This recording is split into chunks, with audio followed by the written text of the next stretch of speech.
Hello and welcome back to another video. If you're looking for recommendations on manhwa to read, then here are some that I read recently that might be of interest.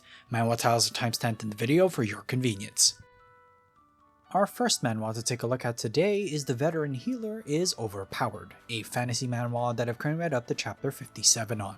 Its main character is Min Si-woo, an individual who we are introduced to that is quite a powerful being that's trying to find his way back home to Earth for the past 100 years.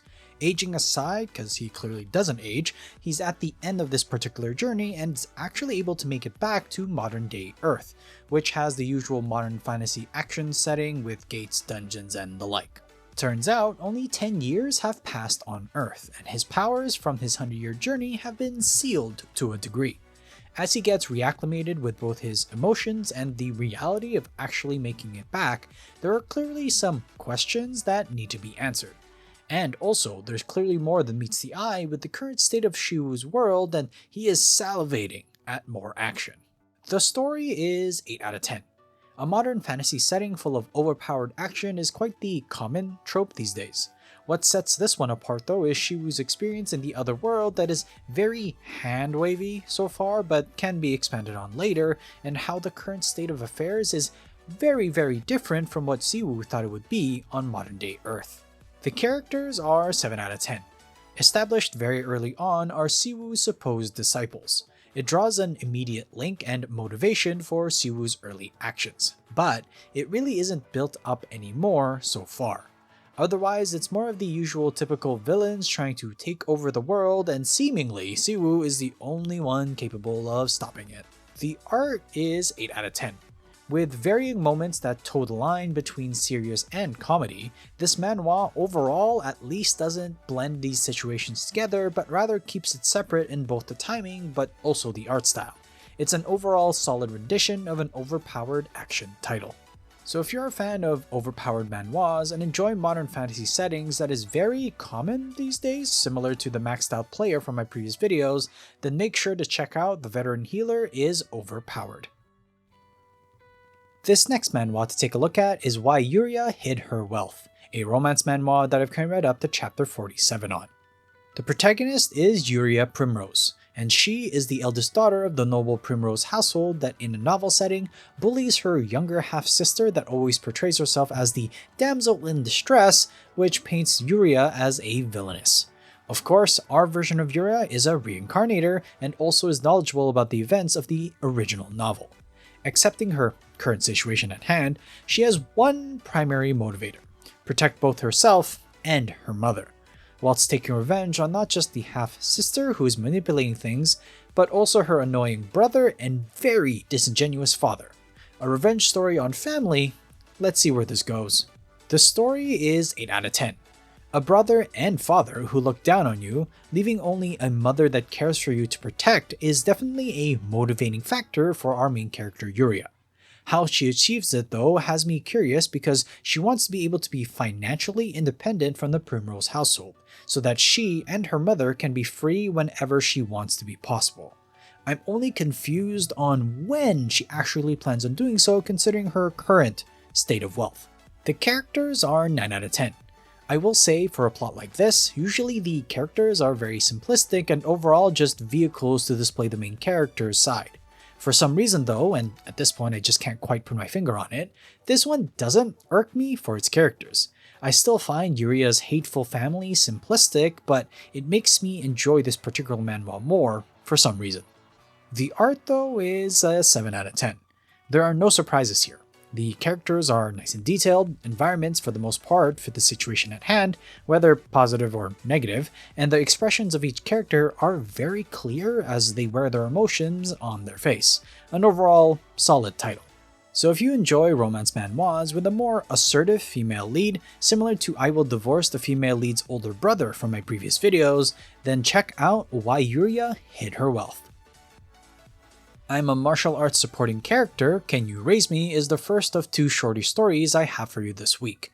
It's a reincarnation manhwa that I've currently read up to chapter 34 on. Namgum Hye is the name of its main character, and she is a reincarnator that noticed that she woke up in the body of Hye that is a villainous side character of a novel from her previous life. A usual trope at this point, honestly. Destined to perish if the novel events follow through as expected, of course our Hyeya doesn't want to die and starts trying to figure out how to live.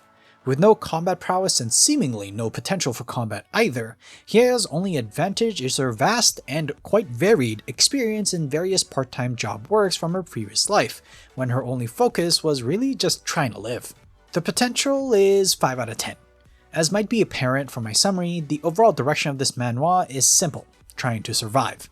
But the actions that Hyeya is going about to do it has very much a Deus Ex Machina mechanism to it, as she seemingly is able to do everything, at least for now.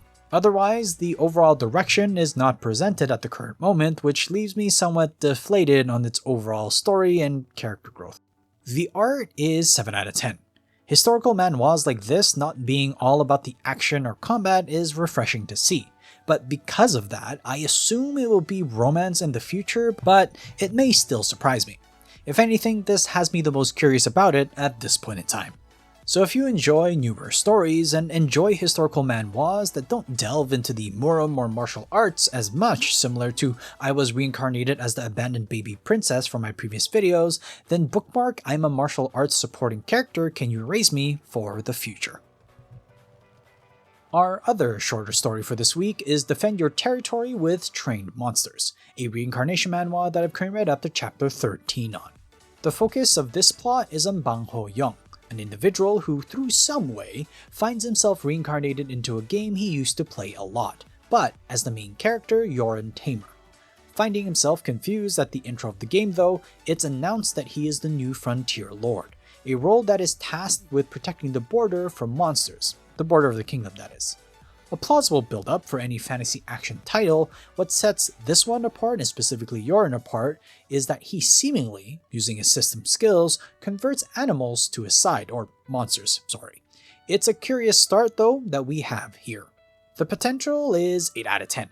From the get-go, considering the title and the immediate introduction, this title fits into a very specific subset of reincarnation manhwas centered on defense of a particular territory. The conversion of fantasy monsters, though, allows some flexibility, storyline, and overall variety on the direction that I'm curious to see where it will go. The art is 7 out of 10.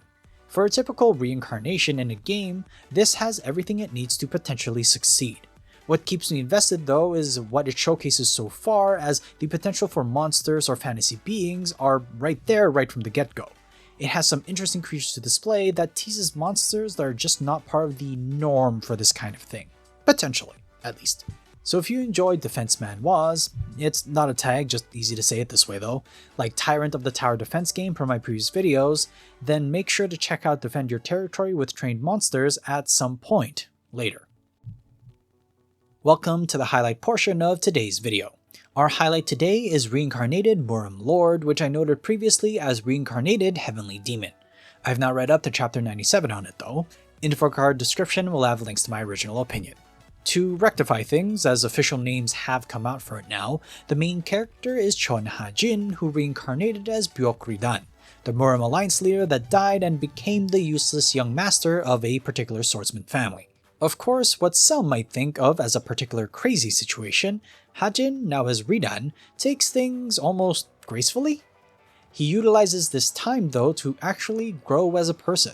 As Ha-jin, he was quite rigid and unable to truly cherish those close to him, at least outwardly, but now as Ridan, he's able to gain a family, gain supporters, and even rekindle relationships from his old life in a meaningful and touching way. What makes things even more interesting is that Ridan is now having to investigate the hidden powers that be in the world of Murim, as clearly there is someone, something, or some organization that is trying to control the whole Murim world. My previous scores for this manhwa were 8 out of 10 for art and 7 out of 10 for potential. The art stays the same at 8 out of 10, as while I did note previously that Ridan will not be weak, he clearly still has room to grow. The martial combats, disguises, and other situations that he personally involves himself with immerse you in both the storyline, but also the greater world around it that it's building. The potential translates to a 9 out of 10 for story, as while being more of a slower pace, it actually serves this particular manhwa quite well. There is clearly more going on in the Murim world than what Ridan knew as Ha-jin, and he will have to utilize not just his skills, but also those that he's able to recruit to even get a hint of what's actually truly going on. A good sense of suspense really, if you enjoyed that type of thing. The characters, which are personally the draw of this manhwa, also gets a 9 out of 10. Byok-ridan himself is an interesting enigma of a character.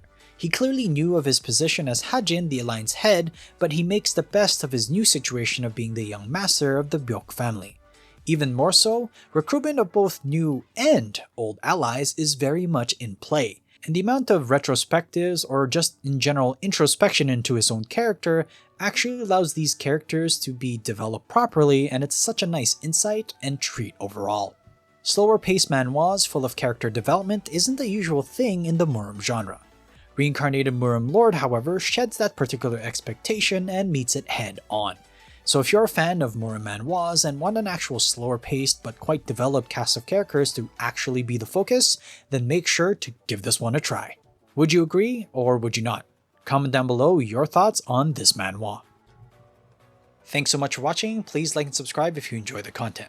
Write down in the comment section down below what manhwa you've been reading and I might just take a look. Till next time though, have a good read.